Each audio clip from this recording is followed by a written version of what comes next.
بہرحال یہ باتوں میں سے باتیں ہیں کہ چاک گریباں پھر وہ چاک گریباں انسان نہیں کرتا، خود گریباں چاک ہو جاتا ہے، ہاں خود ہی ہو جاتا ہے، خود ہی شور مچاتا ہے، ہاں یہ بناوٹ سے نہیں ہوتا، یہ خود ہی ایسی کیفیت طاری ہوتی ہے انسان کا سنبھلنا مشکل ہو جاتا ہے، ایسی کیفیت طاری ہو جاتی ہے نماز پڑھنی مشکل ہو جاتی ہے، ایسی کیفیت سے کھانا پینا آدمی بھول جاتا ہے۔ یہ تو اس کا نام تو ہے لیکن اس کی کیفیت آنا دور ہے۔ محبت کی باتیں سب جگہ ہوتی ہیں لیکن محبت کسی کسی میں ہوتی ہے، باتیں سب میں ہوتی ہیں، باتیں کر لینا آسان ہے۔ شاعری کی باتیں سارے کرتے ہیں، رات دن نعتیں لکھ لیتے ہیں، کتابیں لکھ لیتے ہیں، لیکن وہ چیز اس میں ہو تو یہ قسمت سے ہی ہوتی ہے، اور اس کے حصول کرنے کے لیے اسباب کرنے پڑتے ہیں، پھر خدا کے کرم کا وسیلہ انسان کرتا ہے، باقی اللہ کرے گا۔ تو یہ وسیلے کے طور سے آقا جی کا بھی چھوڑ گہری باتیں، ظاہری باتیں، آقا جی صلی اللہ علیہ وسلم فرماتے ہیں کہ جسے پیمند والے کپڑے پہنے بازاروں میں پھرا، آقا جی فرماتے ہیں جس نے پیبند والے کپڑے ڈالے جی بازاروں میں پھرا، گدھے پہ بیٹھا، بخاری شریف کی حدیث ہے، ان سے نہیں ہوتا، بڑے جھجکتے ہیں۔ آقا جی نے جو کام خود جس میں جھجکتا ہے وہ انسان ہے، حیوان ہے، شیطان ہے، بولے پکا شیطان ہے۔ چل چھوڑ ان باتوں کو، اولیاء اللہ کی یہ ترتیب ہے، یہ جو ان کا یہ فن ہے چھوڑ دیتے، سمجھا گیا۔ آقا تک تو مان جو حضرت محمد مصطفیٰ نے کہا ہے، ادھر ہی جھجکتے ہیں، وہی جناح کا ٹیپ کاپی ادھر پر رکھ کے چلتے ہیں، سکوٹروں پر پگڑی نہیں پہن سکتے، پیمان والے کپڑے کبھی نہیں اتنی پہنتے، کچھ پہنتے، کوئی یہ وہی مولوی کو ایسا ہوگا جو کچھ ادھا جاہل تھے، ادھا انسان وہ ہوگا جو ذرا سمجھدار تھے، ان سے نہیں ہوتا، وہ بس تنخواہ ملے، نکاح خوانی پڑھیں، ختمیں پڑھیں، کوئی روٹی دانا، روٹی پانی چلے، میں سے کلی باتیں سن لو، ہاں ختم وتم ملے، پانی کھانے دانا پانی ملے نا، یہ ایسے ہوتے ہیں۔ ایک آپ چھوڑیں یہ باتیں کہ سب کوئی چھوڑ دیں کہ سمجھ میں نہیں آتی نہیں سنی ہے، اولیاء اللہ جانے یا جو ان سے جڑتا وہ جانے، صحیح ہے، لیکن جو آقا جی کہتے وہ تو ہم سب کے لیے یعنی تعجب کی چیز تو نہیں ہے نا۔ آقا جی کی بات تعجب کی، وہ تو اندھا دھند ماننی چاہیے کہ خود حضرت محمد مصطفیٰ نے یہ بات اپنے منہ مبارک سے کی اور اپنے اور کیا ہے، ایسے گدھے پر بیٹھے ہیں خود سرکار دو عالم، جن کو پتھر حجر زمین آسمان غلام اور سلام کرتا تھا، اس میں تجھے جھجک کیوں آئی؟ تو ہے ہی شیطان اندر سے، جتنی عبادت کر، جتنے قرآن ختم کر، جتنی تک ہے تو شیطان، ان کی بات سے کیوں جھجکا؟ آقا کی بات سے جھجک ہونی چاہیے؟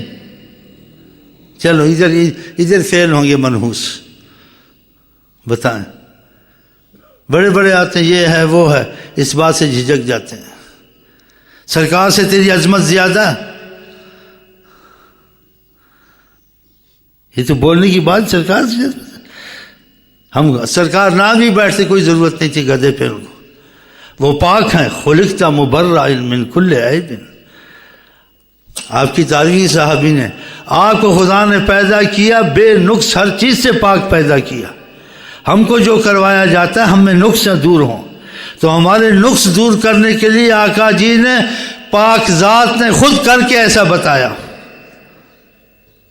ان کو کوئی ضرورت نہیں تھی، اللہ کی قسم، پیمند والے کپڑے ڈالیں، گدھے پہ بیٹھیں، اور براق پہ بیٹھیں، جبریل کی گردن پہ بیٹھیں، جہاں بیٹھیں ان میں وہ تکبر والی وہ چیزیں نقص نہیں ہیں، حضرت محمد مصطفیٰ پاک ہیں، ہاں انہوں نے چیزیں ہم کو سکھانے کے لیے کہا، وہ نہ بھی کرتے تو نہ ہی بھی کرتے، ان میں انسٹرکشن کو ضرورت نہیں تھی، لیکن ہم کو سکھانے کے لیے، ہمت دلانے کے لیے سرکار دو عالم خود گدھے پہ بیٹھے، پیچھے بھی کس کو بٹھایا، پیمند والے کپڑے حضرت محمد مصطفیٰ نے پہنے، بازاروں میں پھرے، بتاؤ ابھی آپ اس کا جواب دیں مجھے، تو اثر کہاں سے آئے؟ تو آقا جی نے کہا جس نے پیمند والے کپڑے ڈالے، رکب الحمار، گدھے پر سواری کی، فی الاسواق، بازاروں میں پھرا، اس نے تکبر نہیں کیا۔ ایک آدمی 5 وقت کا نمازی تھا اور سارے اسکولوں کا انچارج تھا سعودیہ میں نے یہ حدیث بخاری شریف کی لکھی تھی بورڈ پہ، اتفاقاً وہ آیا، وہ صبح کی نماز بھی پڑھتا تھا جماعت کے ساتھ، میں نے کہا بلایا اس کو، دیکھو کتنی اس کی وہ تعلیم میں وزارت تعلیم میں تھا ایسا، اس چیز میں کھانا خراب تھا اس ظالم کا۔ میں نے کہا یہ حدیث شریف مجھے لکھ دو، میں نے کہا لکھے گا تو اس کے ذہن میں بھی بیٹھے گی، پھر سے بات کروں گا۔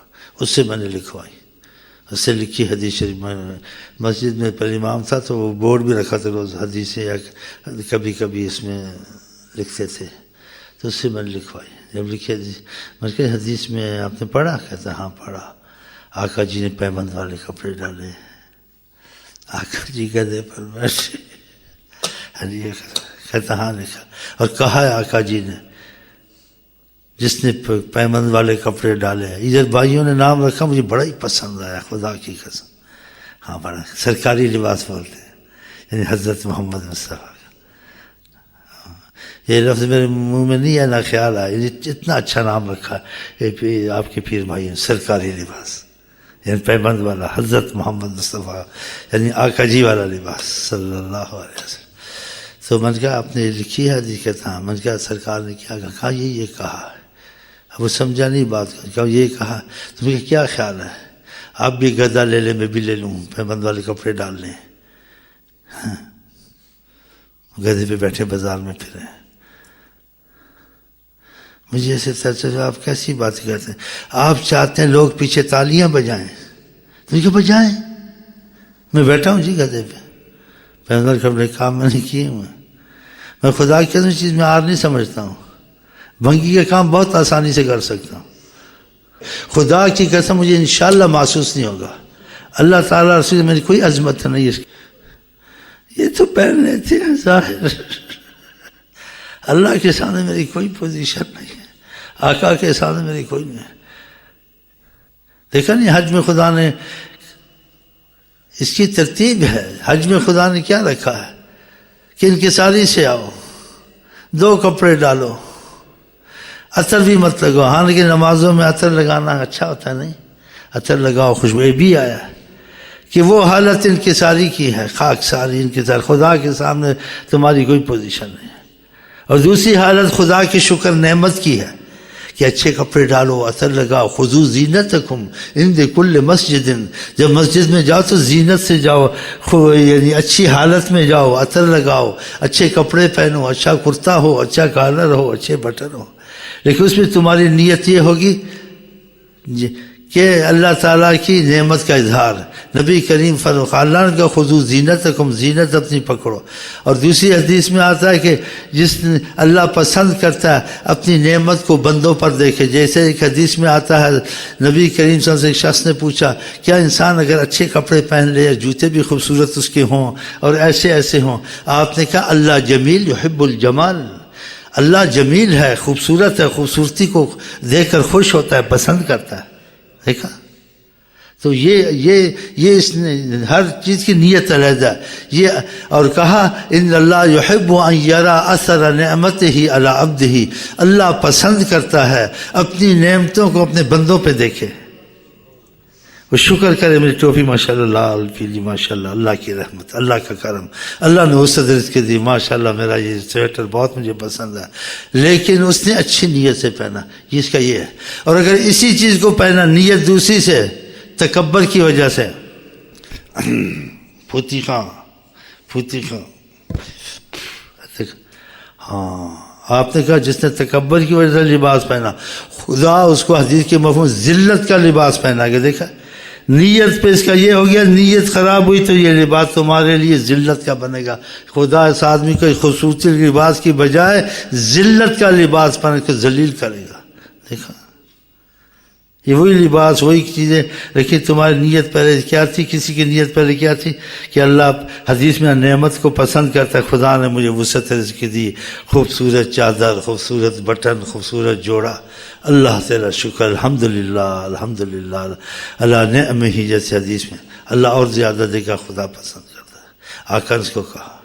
اور دوسرا اس کا مطلب جو آقا جی نے کہا جس نے لوگوں کو دکھانے کے لیے لباس میں، یہ بھی حدیث شریف ہے، خدا اس کو ذلت کا لباس پہنائے گا، اسے تکبر کی وجہ سے پہنا۔ کوئی ساتھ گزرتا ہے ایسے کرتا ہے، ایسے اس کو دیکھتا ہے، ہاں نیت پر ہوتا ہے۔ دیکھو مسجد کا خذوا زینتکم آپ کو کہا، اللہ تعالیٰ کا قرآن، اپنی زینت لو، عطر لگاؤ، یہ لگاؤ. عطر آقا جی بہت ہی پسند کرتے تھے اور اس کا فرماتے بھی تھے. اور ایک دفعہ کہا کہ کبھی میری پاس آؤ تو انکساری سے آؤ. عطر آپ لگا سکتے ہیں احرام میں، عطر نہیں لگانا. دو کپڑوں میں رہنا، سلے ہوئے کپڑے نہیں. مچھر مکھی نہ مارو، سر کھلا رہے، گھٹا پڑتا رہے. یہ انکساری وہ شکر تھا. یہ اللہ کے ساری انکساری، تیرے سامنے ہماری کوئی پوزیشن نہیں ہے، تیرے سامنے خاک ساری انکساری. پھر کہتے ہیں اللہ تعالیٰ پوچھتے ہیں یہ شعثاً غبراً، ان پر یہ مٹی پڑی ہوئی ہے اور بال ان کے بکھرے ہوئے ہیں. حدیث شریف میں آتا ہے اللہ تعالیٰ پوچھتے ہیں یہ کیسے آئے ہیں، یہ کیسے آئے ہیں میرے پاس؟ کہا یہ تیرے آگے ذلت اور عاجز سے آئے ہیں، تیری رحمت کے واسطے آئے ہیں کہ رحمت کر ہم پر. تو اللہ تعالیٰ کہتے ہیں ان کو بخشا، اور جس کے لیے بخشش مانگے اس کو بھی بخشا. وہ حالت علیحدہ، یہ نیتوں پر ہوتا ہے. اسی آقا جی نے کہا جیسے حج میں آپ جاتے ہیں، ایسے کبھی انسان گھر میں تہبند باندھ لے، جیسے کبھی ان کو میں کراتا ہوں. آقا جی وزار باندھی تھی نا، میں موٹا ہوں ذرا مشکل ہوتا ہے مجھے ان دنوں میں. وہ یہ آتے ہیں نیچے، وہ کیا اس کو بولتے ہو، دھوتی ہو کیا ایسے، وہ بھی آقا جی وہ کبھی کر لیا. 24 گھنٹے اپ ٹو ڈیٹ رہنا. تکبر حدیث ترمذی میں بھی آتا ہے، ترمذی شریف میں. انسان کبھی داڑھی کو کنگھی نہ کرے، ایسے رہنے دے جیسے ہے. اور کبھی زینت کرے، عطر لگائے، ٹھیک ٹھاک. یہ بھی ہے، پگڑی باندھے، سب کچھ. تو یہ ایسے بھی آیا، ایسے بھی آیا. یہ بھی حدیث میں ہے. اسی کبھی میں حدیث کے مطابق داڑھی شاڑھی ایسے ہو جائے، اور اسی بھی ہوتے تو ذرا ایسے کر دیتا ہوں، ادھر سے ایسے کر کے ایسے کر کے باندھ کے آ جاتا ہوں، بیٹھ جاتا ہوں کبھی کبھی. کہ یہ بھی آقا جی نے کہا ہر وقت زینت نہیں کرنی چاہیے کبھی ایسے. تو ان کی ہر بات ہمارے لیے رحمت، کرم اور خدا کی خاص نظر ہوگی.